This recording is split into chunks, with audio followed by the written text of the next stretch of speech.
Once upon a time, trading was simple. I bring beans, you give me a cow. Value was visible, tangible. But today, I send money from my local currency to US dollars with just a tap, and then nothing. It's invisible.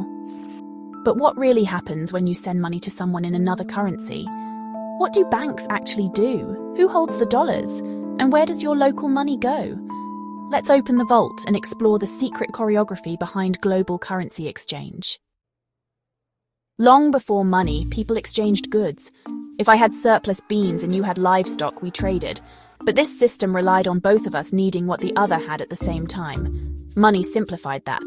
First coins, then notes now, numbers on a screen. But even today, when you convert your local currency to something like US dollars, a real value exchange still takes place behind the scenes. It's just handled by banks, and often other banks behind them. Let's say you live in Kenya and want to send 500 US dollars to a friend in the United States. You go to your bank and initiate the transfer. Simple enough, right? But here's the first catch. Your bank doesn't hold US dollars. So how do they send what they don't have? Your bank likely works with a correspondent bank in the United States, a financial partner that holds actual US dollars and operates on your bank's behalf. These relationships are part of an international system where banks hold accounts with each other in different currencies, called nostro, meaning our money with them, and vostro, meaning their money with us, accounts. When you ask your bank to send US dollars, your local currency is first converted based on the real-time exchange rate. Let's say $1 US equals 140 Kenyan shillings. To send 500 US dollars, you need 70,000 Kenyan shillings, plus exchange and transfer fees. Your bank deducts that amount and contacts the US correspondent bank, instructing them to release 500 US dollars from their pool of dollars to the recipient's account. No physical cash is flying across the ocean. What's really moving? Records. Digital entries in the bank's books that say, this account owes that account X amount. The banks then reconcile these entries using systems like SWIFT, and occasionally, central banks or clearinghouses settle any outstanding balances. The fees cover multiple layers: the currency conversion itself, international transfer infrastructure, and sometimes fees charged by the intermediary or recipient banks. It's kind of like paying couriers and warehouse handlers in a digital economy, just invisible. Exchange rates are not fixed. They fluctuate based on supply and demand economic indicators, central bank policies, inflation, and global events. If your local currency is less valuable than the US dollar, it simply means it takes more of your money to match the buying power of a dollar, based on global market conditions.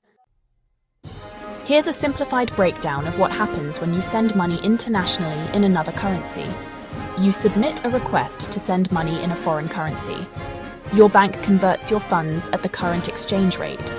Your bank instructs a correspondent bank in the foreign country to deliver the funds. The recipient receives the currency. No physical cash moves, only digital settlement.